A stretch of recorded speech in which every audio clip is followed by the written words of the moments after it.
మేము మొక్కుకున్నాం. ఏమని మొక్కుకున్నారు? మీకే సాక్ష్యం చెప్పాలని దేవుడి దగ్గర మొక్కుకున్నాం. నాకు సాక్ష్యం చెప్పడంలో ఉపయోగం ఏమని చెప్పండి. ఈ లోపల వాళ్ళ ఆయన మొదలు పెట్టేస్తాడు.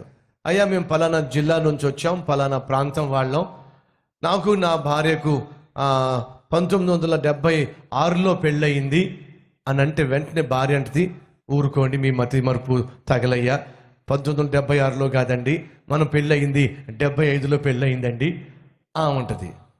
నోరు మూసుకోవే, నీకేం తెలుసు, 76లో పెళ్ళయింది, నాకు బాగా జ్ఞాపకం, నాకు 76లోనే పెళ్ళయింది ఉంటుంది.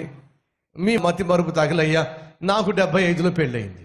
అదేమిటే, నాకు 76లో పెళ్ళి అవడం ఏమిటి, నీకు 75లో పెళ్ళి అవడం ఏమిటి, మన ఇద్దరం పెళ్లి చేసుకోవడం ఏమిటి, నేను చూస్తా ఉంటా. దేనికి వచ్చారు వీళ్ళు?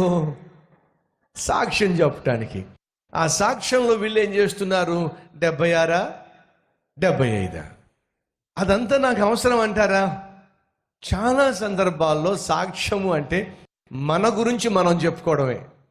ఎక్కడ పుట్టాను, ఎవరికి పుట్టాను, ఎందుకు పుట్టాను, ఆ పుట్టి ఏ పాపిష్టి పనులు చేశాను, ఎంతమంది జీవితాలతో ఆటలాడాను, ఎంతమందిని మోసం చేశాను, ఎన్నెన్ని కూనీలు చేశాను, ఎన్నెన్ని బ్యాంకులు దోచుకున్నాను.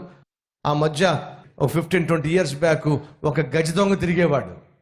మార్పు చెందిన వాళ్ళండి, మార్పు చెందిన గజ దొంగ అని చెప్పి సాక్ష్యం, పాంప్లెట్లో గజ దొంగ సాక్ష్యం, గజ దొంగ సాక్ష్యం అంట అని చెప్పి నేను మన టీం అంతా గెలిచి విందాం. ఏం చెప్తాడంటే, మీరు నమ్మండి, కళ్ళకు కట్టినట్టుగా చెప్పాడండి.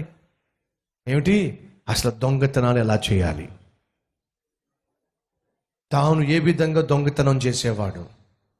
ఆ రోజు నేను నా టీం అంతా కలిసి అర్ధరాత్రి 2 గంటలకు అందరూ పడుకున్నప్పుడు, కుక్కలు కూడా పడుకున్నప్పుడు, శబ్దము కూడా రాకుండా బ్యాంకు దగ్గరికి వెళ్ళాం. గుర్ఖా నిద్రపోతున్నాడు. వెనక నుంచి నెమ్మదిగా